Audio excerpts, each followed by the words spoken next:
Good morning friends. आज हम बात करेंगे प्लांट फिजियोलॉजी के अगले टॉपिक पेंटोज फॉस्फेट पाथवे। देखिए, इस पाथवे के बारे में, उसके रेगुलेशन के बारे में, सिग्निफिकेंस के बारे में हम बात करेंगे, लेकिन इसका एक और इम्पॉर्टेंट पार्ट है कि why this is called pentose phosphate pathway. अगर हम पुराने लेक्चर्स की तरफ देखें तो कैल्विन साइकिल में भी पेंटोज फॉस्फेट बनता है, ribulose 5 phosphate, xylulose 5 phosphate, xylose 5 phosphate, है ना।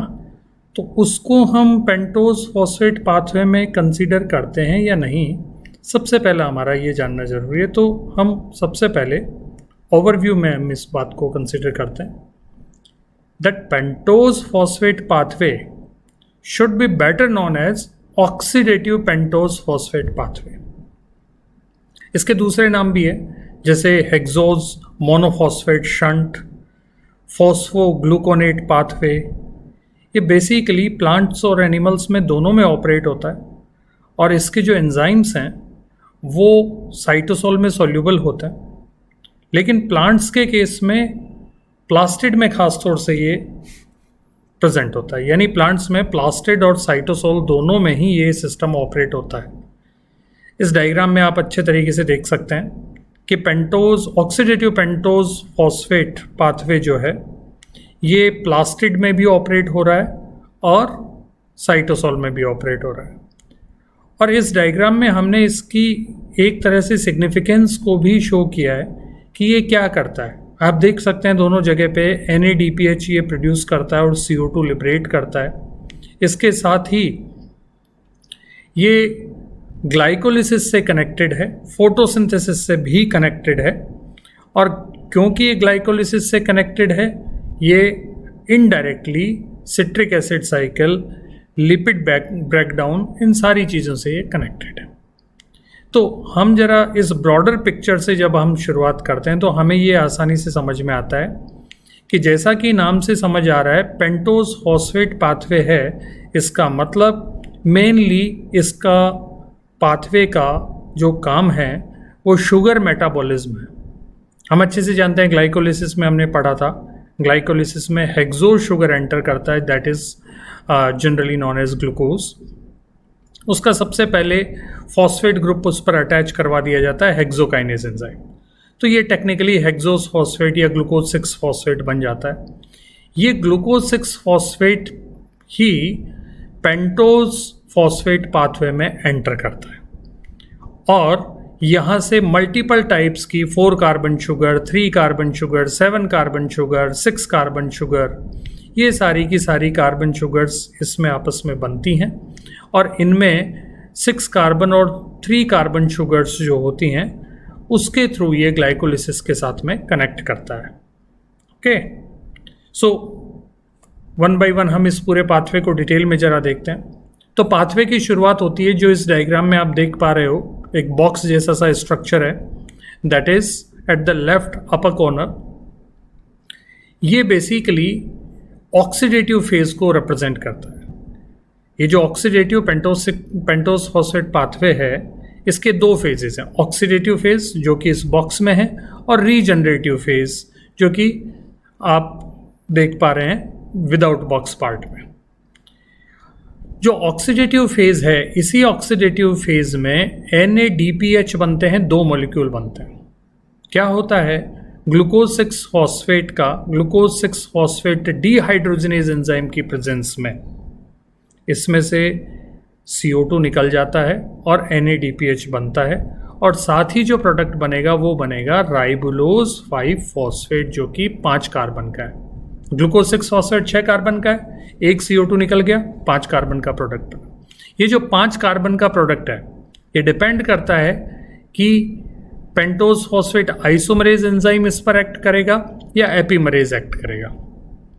इन सिचुएशन में ये राइबुलोज 5 फॉस्फेट और जाइलुलोज 5 फॉस्फेट में कन्वर्ट किया जाता है, और फिर ट्रांसकीटोलेज से अलग अलग शुगर्स का कंपाउंड हमें देखने को मिलता है, जैसे आप इस डायग्राम में देख रहे हैं ग्लिसरेल्डिहाइड 3 फॉस्फेट जो कि कार्बन 3 कंपाउंड है, और सीडोहेप्टुलेज 7 फॉस्फेट जो कि 7 कार्बन कंपाउंड है।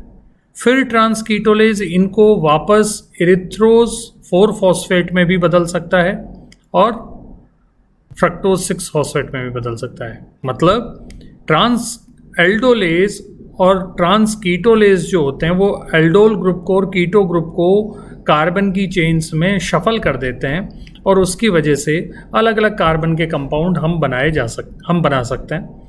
और इस तरीके से आप देख रहे हैं कि जो ग्लिसरेल्डिएट 3 फॉस्फेट है, ये 3 कार्बन शुगर है that can directly enter into glycolysis.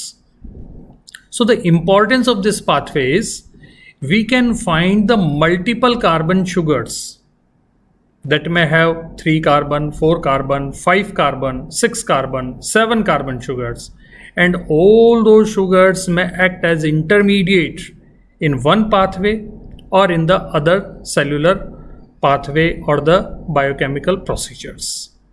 So there are 2 basic importance that we can see here. In the oxidative phase, this pathway generates NADPH. And in the reductive phase, this pathway generates multiple types of sugars that can be the intermediates, especially the glyceraldehyde 3 phosphate and fructose 6 phosphate that are intermediate in the major intermediate in the glycolysis. Regulation की अगर हम बात करें तो जो इस box में आप देख पा रहे हो, glucose 6 phosphate is converted into राइबोलोज 5 phosphate. यहाँ जो एंजाइम ऑपरेट करता है ये डिहाइड्रोजिनेज एंजाइम है और ये डिहाइड्रोजिनेज एंजाइम NADPH और NADP के रेशो पे डिपेंड करता है। अगर NADPH ज़्यादा बन गया सो वो ऑलरेडी इस पर एक फीडबैक टाइप का इनिबिशन शो करेगा, क्योंकि NADPH ज़्यादा है इसका मतलब ये है कि NADP NADPH में ऑलरेडी कन्वर्टेड है। इसका मतलब NADP और मिल नहीं रहे हैं, और अगर NADP और मिल नहीं रहे हैं तो NADPH बनाना मुश्किल है। और ये पाथवे इनिशियल स्टेप में ही, जिसको हम बोलते हैं रेट डिटरमाइनिंग स्टेप, उस पर ही इस एंजाइम का रेगुलेशन किसके थ्रू होता है? The ratio of NADPH and NADP+। ये तो हमने बात करी डायरेक्ट। अगर हम इनडायरेक्ट बात करते हैं तो हमें अच्छे से पता है कि फोटोसिंथेसिस की लाइट रिएक्शन में NADPH का प्रोडक्शन होता है। तो अगर लाइट रिएक्शन ज़्यादा हो गई, यानी डे टाइम में लाइट रिएक्शन होती है और वो NADPH अगर बना गया, तो वो NADPH की प्रेजेंस में ऑक्सीडेटिव पेंटोज फॉस्फेट पाथवे की इनिशियल रिएक्शन एफिशिएंटली नहीं हो पाएगी। इसका मतलब ये रहा कि ये पाथवे तभी ऑपरेट करता है जब NADPH का अमाउंट सेल में कम हो और NADP का अमाउंट सेल में ज़्यादा हो।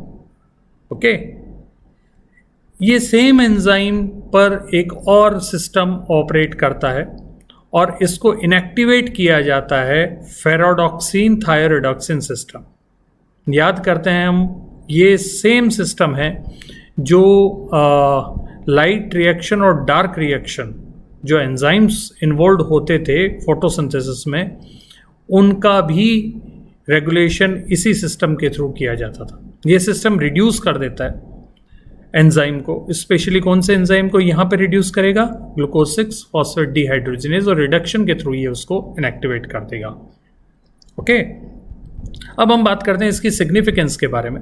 सिग्निफिकेंस में हमने देखा कि मेनली अगर मैं 2 पार्ट में सिग्निफिकेंस के बारे में बात करूं तो हमने पाथवे में देखा कि मल्टीपल कार्बन की शुगर्स और NADPH, ये 2 मेजर प्रोडक्ट हमें देखने को मिलता है। तो अगर हम NADPH के बारे में बात करें तो NADPH जो होता है वो एक टाइप का रिडक्टिव सब्सटेंस है जो कि साइटोसोलिक बायोसिंथेटिक रिएक्शंस जो होती हैं, कैसी कैसी होती हैं, जैसा कि आप पॉइंट नंबर 2 में देख पा रहे हो, RNA और DNA अगर बनाना है तो आपको क्या चाहिए? शुगर चाहिए। ठीक है, इसके अलावा आपको लिपिड बायोसिंथेसिस पे काम करना है तो आपको क्या चाहिए? एनर्जी चाहिए, NADPH चाहिए। तो ये जो बायोसिंथेटिक रिएक्शंस है, उन बायोसिंथेटिक रिएक्शंस में as a energy pool, reductive pool of energy क्या काम आता है? NADPH काम आता है। इसी तरीके से लिपिड बायोसिंथेसिस हो गई, नाइट्रोजन एसिमुलेशन, स्पेशली किस में?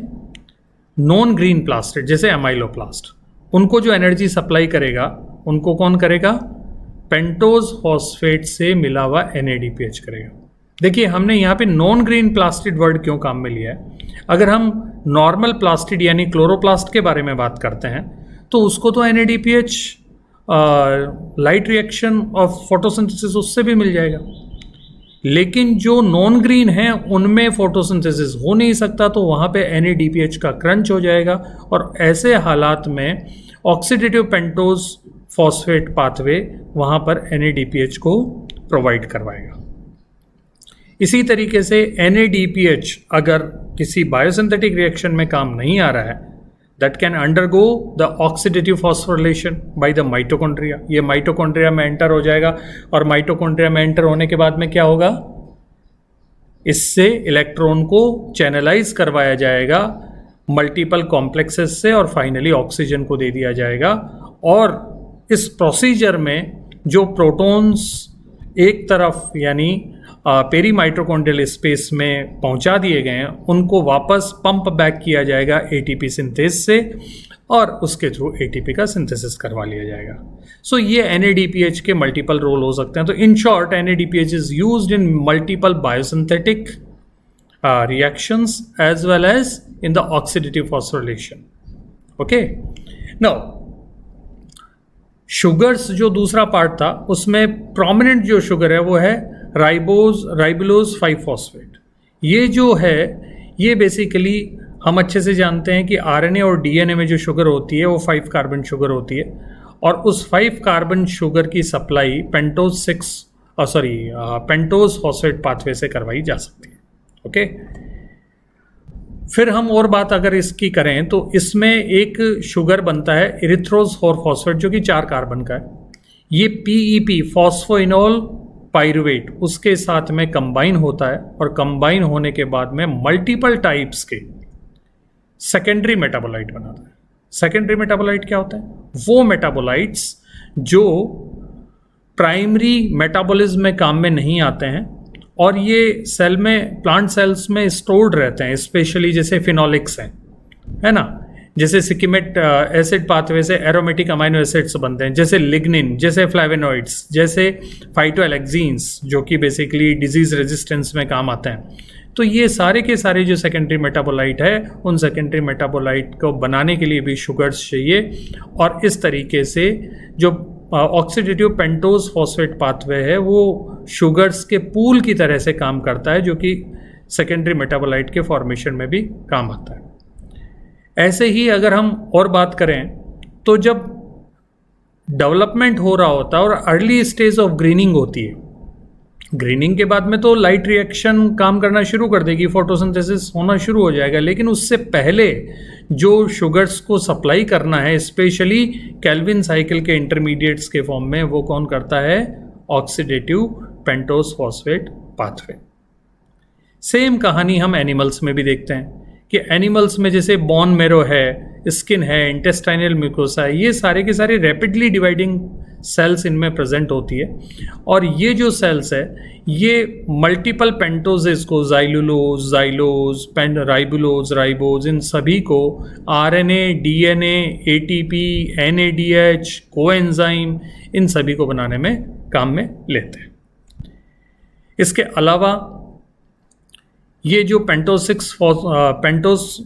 फॉस्फेट पाथवे है ये बेसिकली रिडक्टिव बायोसिंथेसिस में भी काम में आता है और जो ऑक्सीजन रेडिकल के डैमेजिंग इफेक्ट्स हैं स्पेशली किसमें? एरिथ्रोसाइट में, उन डैमेजिंग इफेक्ट्स को ये अंडू करता है या तो उनको रोकता है और मल्टीपल प्रोटीन्स, लिपिड्स और सेंसिटिव मॉलिक्यूल्स को जो कि टिश्यू में प्रेजेंट हैं उनको बचाता है। इसके अलावा ये जो एनर्जी दी जाती है फैटी एसिड मेटाबॉलिज्म में या स्टेरॉइड हार्मोन या कोलेस्ट्रॉल, इन सब के सिंथेसिस में भी इसको हम काम में ले सकते हैं।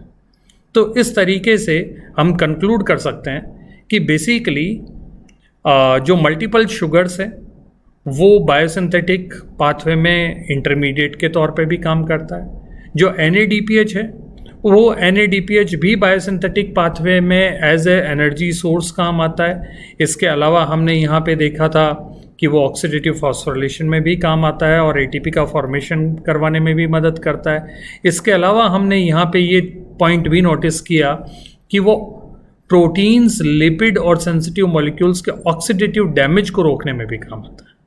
ओके, तो इस तरह से हमने ये pentose phosphate pathway, specially oxidative pentose phosphate pathway के बारे में हमने डिटेल में डिस्कस किया। अगले वीडियो में हम टीसीए साइकिल के बारे में बात करेंगे।